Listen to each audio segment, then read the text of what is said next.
Yo, what's up? Bishop Ball back again with another fan perspective. And primarily, my videos have been geared towards this Pittsburgh Steelers, Steeler Nation. But today I want to talk about some NBA basketball. Now, I know that I just want to give a little background on myself because I don't think I ever talked about this, but so I am a Pittsburgh Steelers fan, and I've always been a Pittsburgh Steelers fan. I was born and raised in Pittsburgh, PA. Primarily grew up in Bells Hoover or Belts Hoover, whatever you want to call it. But those of us who grew up there in the late '80s and early '90s, we called our neighborhood Bells Hoover. And so I grew up in Bells Hoover. My father's side of the family all live in Pittsburgh, PA, on the north side, or like we used to say, the north side. And that's where I come from. So I grew up there. Now, I'm a conflicted soul because as far as basketball is concerned and college football is concerned, I'm not loyal to Pittsburgh. Growing up in Pittsburgh, I don't think I was really a Panther fan. I was more of a Penn State fan. And I also grew up liking the Ohio State Buckeyes. But I grew up liking a number of different teams. I liked Michigan and USC and UCLA. I pretty much liked any college football team. I didn't have an allegiance to any of them, but primarily I liked Penn State. And so as I got older, as far as the NBA was concerned, I just liked whoever was the popular basketball athlete. And once Michael Jordan came along, then I became a Chicago Bulls fan primarily. But I liked the Lakers. When I was 17, I moved to Cleveland, Ohio, due to circumstances. And so I became a Cleveland Cavaliers fan until maybe I was a casual fan until Terrell Brandon got drafted. Then I became a serious Cavs fan. And so by the time LeBron came, I was already a Cavaliers fan. And, once LeBron came, I became really interested in what the Cavaliers were doing and had a vested interest. And so I haven't wavered from that. And so I'm still an Ohio State and a Penn State fan. I'm depending on who has the better chance to become a national champion, then that's who I'm rooting for when they play each other. But during the year, I'm highly invested in both of them. I'm not a big college basketball fan, but I keep up with Ohio State and Penn State basketball. And baseball, I don't really care for it, but I'm not a Pirates fan. Pirates piss me off when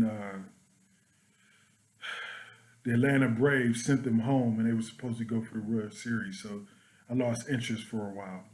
So, but today I want to talk about this story that's going around that LeBron James created about the ring culture and what separates the all-time greats or the greats from each other and from other basketball players. And is it a matter of personal accolades or achievements, or is it a matter of rings? And I'm not going to be very long. I'm just going to state my opinion. And I think my opinion is very valid because it's based in logic.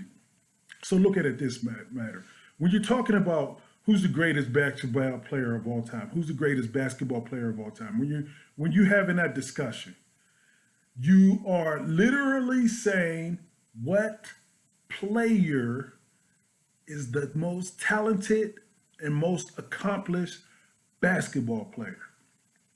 So I don't think that rings factor into that because rings is a team sport. And if you are, if you watch videos or watch the internet, YouTube, and you're hearing people talk about this, you've heard Gilbert Arenas argue about this vehemently with all the expletives and everything that he uses against Rashad McCants and what is that dude's name? I forgot that guy's name. Kenyon Martin is on that platform, and I want to say Swaggy P. That is his name. I don't even know his real name.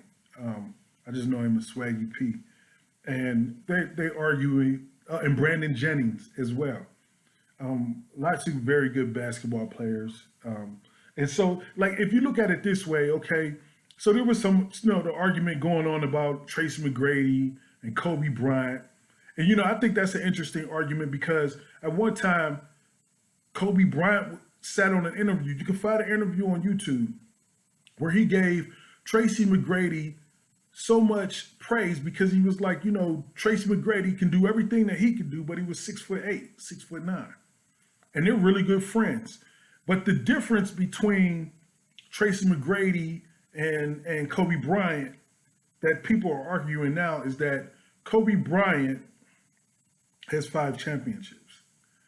So I think that's silly. I think it's silly because when you're talking about who's the best basketball player, championships really, to me, shouldn't have anything to do with it.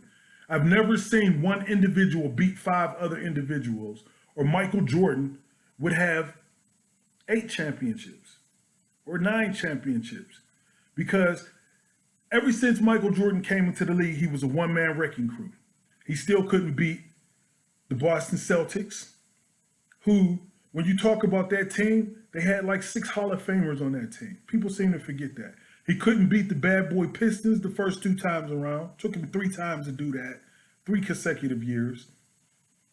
And so I don't understand what this criteria of factoring rings in, because it shouldn't be that rings even separate the greatest. Like, okay, if you want to argue LeBron James and Michael Jordan, if you want to make the argument about how many rings Michael Jordan has versus how many rings LeBron James has, and whether or not LeBron James lost any games and Michael Jordan lost any games, that shouldn't be the criteria. If you want to measure championships, what you should be measuring is how those particular players performed in those games. So that's where Jordan separates himself from LeBron, because I was born in 1975. So I was 9 years old when Jordan came into the league. So I've seen Michael Jordan's entire career, like actually watched it. Not some of these young people here that never even seen Michael Jordan play a game in person or even watched the whole video of him playing the game. They're just going off what they thought they saw because they see a pair of Snickers in the jersey. They say, oh, well, he's better than Jordan, but you've never actually seen him play. You haven't even sit down and watch his mixtape. So think about it this way. I've seen him play, and then I've watched LeBron play and watched him play high school basketball because I was living in Cleveland when LeBron started getting famous. So, I have a perspective of many people who've actually seen both of these men play all throughout their careers. So when it comes to Jordan has never, ever, ever, ever, ever, ever not showed up. Never. LeBron, who is a bad man, has went into playoff games and not showed up. And that's what we're talking about. When you say best player, we're not talking about championship rings. If you want to bring championship rings into the equation, what should count is how those players performed in the championship ring seasons. I watched Stephen A. Smith on a broadcast go at Tracy McGrady, which I think is totally unfair for Stephen A. Smith to have that type of tone of voice when he talked to Tracy McGrady about performances and what they shouldn't have been able to do. Because the thing about Stephen A. Smith is he's been reporting basketball for so long that now he considers himself a basketball expert. But everything that he talks about, he can't execute none of these things. Now, I don't know how good he was before he got hurt, because apparently he was in college and he got hurt, and that's why he couldn't continue his career. How good were you? How good were you? Were you nationally ranked coming out of high school? Were you highly touted during your freshman and sophomore years playing college basketball? How good were you? I don't care what level it is that. How good were you? For you to be sitting there and say things like, you boys were up 3-1 on a particular team and y'all failed to close it. That's not the point. The point is how did Tracy McGrady perform in those games in which they lost 4 straight? That's the point. That's what counts. You know why that's what counts? Because if he showed up and his teammates didn't show up with him, then you can't hold him accountable. That's just like in 2014, when the Miami Heat lost to the San Antonio Spurs. I watched that whole series. LeBron played his tail off. Dwayne Wade was hobbled. Shane Battier wasn't the same.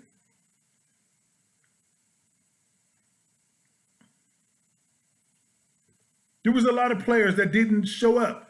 He couldn't, you see what I'm saying? He couldn't carry that whole team. No one man has beat 5 people for the NBA championship. It's never happened. Show it to me. Never happened. When LeBron James took that 2007 Cavs team to the NBA final, you're going to literally tell me that you're going to hold that finals loss against LeBron. That team shouldn't even have been in the finals. That team should, it took a man scoring, what was it, 24 out of 25 straight points to win that game, dropping 48 points in the game, in an overtime, double overtime game, and then going back to Cleveland and closing them out by somebody named Boobie Gibson. And I remember Boobie getting hot in game 6 of that series and closing out the bad boy, the Detroit Pistons. Not the bad boy Pistons, but the Detroit Pistons. The 2004 NBA champion Detroit Pistons. You're gonna blame that series on LeBron James. You're gonna blame that loss in the finals on LeBron James when he performed very well and he dragged that team to a place they shouldn't have had no business been. You're gonna blame the 2018 finals on LeBron James for losing that. And you're gonna tell me you know about basketball, but you can't factor that in. That's just common sense and logic. You know, that 2018 finals team, except for Kevin Love, didn't even have a player on that team that had been to an All-Star. And I don't think Kevin Love was an All-Star that year. I got that whole playoff run on tape. Somewhere on the hard drive. Whenever I feel like watching that game, I can pull it up and watch it. I don't care if the internet's out. I still can watch it as long as there's power. And I'm just saying, all I'm saying is this. When you're talking about rings, rings is a team sport. Rings is a team sport. Because Michael Jordan didn't become a championship until his other cast of teammates were able to perform at a level where they could win against other teams. You see what I'm saying? It wasn't not Scottie Pippen who took over the defensive responsibility and hindered Magic Johnson from making all those plays that allowed the Lakers to win game 1 in that series. Did that not happen? Or are you saying that didn't happen? Are you saying that didn't happen? Not only was it Scottie Pippen that allowed Michael Jordan to win a championship, but I could have swore Horace Grant became an All-Star as well. Did that not happen? I don't want to hear about the 1960s Celtics. They played with about 7 Hall of Famers in the league with not more than 13, 14 teams.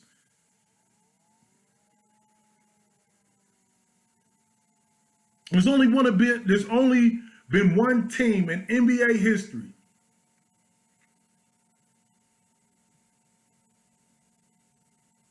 that has won an NBA championship with no Hall of Famers on their team. That's the 2004 Detroit Pistons. And I take that back because Chauncey Billups is a Hall of Famer now. And I think that's interesting because when Chauncey Billups was playing in the NBA, I never looked at him as a Hall of Fame player, but he was a great player. But I mean, he never dominated the league in anything. So what is the criteria now for a Hall of Fame player? And I'm not trying to take anything away from Chauncey Billups. I'm just, at the particular time, But on that team, they had Chauncey Billups, Richard Hamilton, Tayshaun Prince, Rasheed Wallace, and Ben Wallace on that team. And which one of them was perennial All-Stars or Hall of Famers, or which of them would you consider of the big three? Because every NBA team up until that point that won championships, and even today, has at least 2 superstars on their team. At least. And you can go through the list. The Lakers, Jerry West, world champion. The Bucks, Kareem Abdul-Jabbar, Nate Tiny Archibald. The 76ers,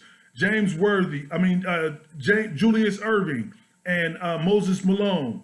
The Bad Boy Pistons. You got Rodman. You got Joe Dumars. You got Isaiah Thomas. The Chicago Bulls, Pippen, Rodman,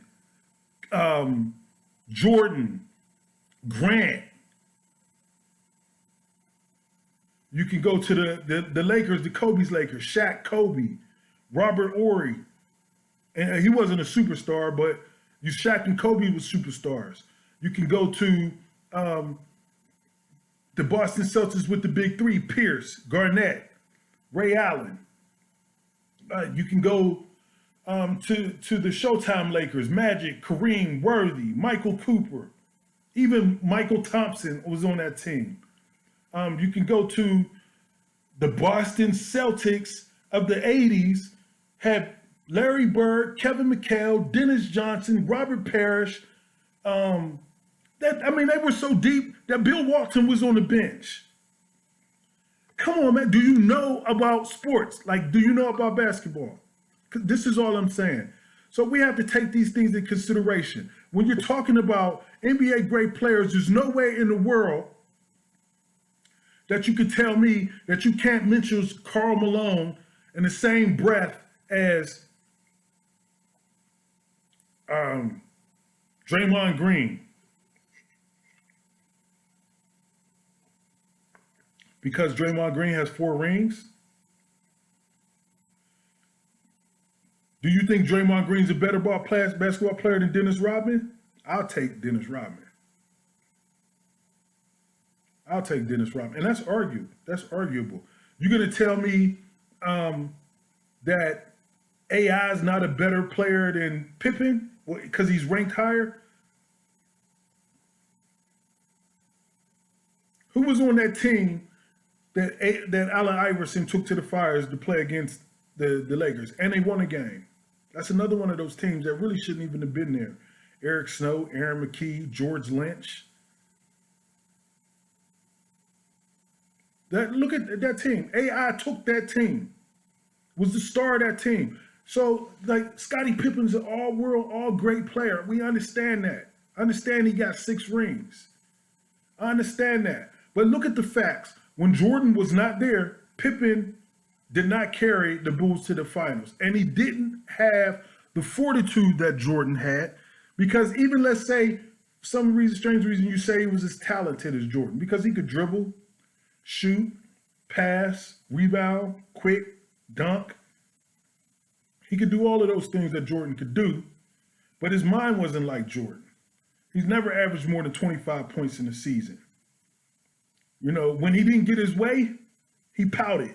So he wasn't the leader that Jordan was. And then the next year after that, they almost fell out of playoff contention.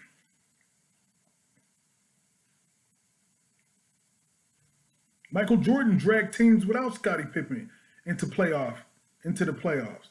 And the Bulls, without Michael Jordan, almost fell out of the playoffs, almost until he came back. So, you could talk about all kind of different players.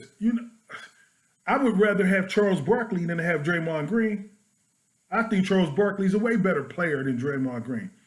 So you're going to pick Draymond Green because he has championship rings, as if Klay Thompson, Kevin Durant, and Steph Curry didn't play with him? I mean, their bench had Sean Livingston on it and Leandro Barbosa. Do y'all know who those guys are? Those is really, really good NBA players.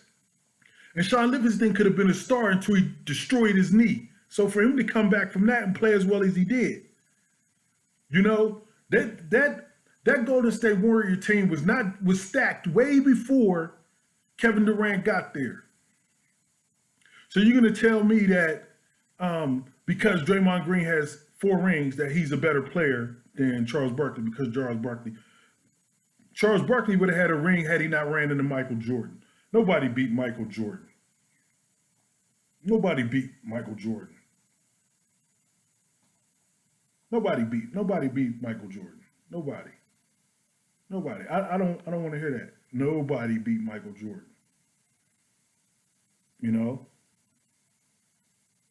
There's countless others. Who's the better player? Tracy McGrady or Clyde Drexler? Who's the better player? I'll take Tracy McGrady. And Clyde was a great player, but I would take Tracy McGrady. But you could say, well, Clyde Drexler got 2 rings. He didn't get either one of those rings in Portland. He got those rings when he went to play with the Houston Rockets. And who was on that team? Akeem Olajuwon, Robert Horry, Mario Elie, Kenny Smith. They already had a team. And those teams didn't come out of the West and do anything in the West until Jordan stepped aside. And they was there before Jordan was there, and they couldn't get past Phoenix and Seattle and all those other teams. So, when you make these arguments and put them in a complex, compare the players' talents. And then if you're comparing champions to champions, compare what they actually did in those championship games. That's all I got to say. I'm going to wrap it up. I went on my rant. I just wanted to shoot my 2 cents about the matter. Peace out. Bless all of you all. Barakatah. Shalom.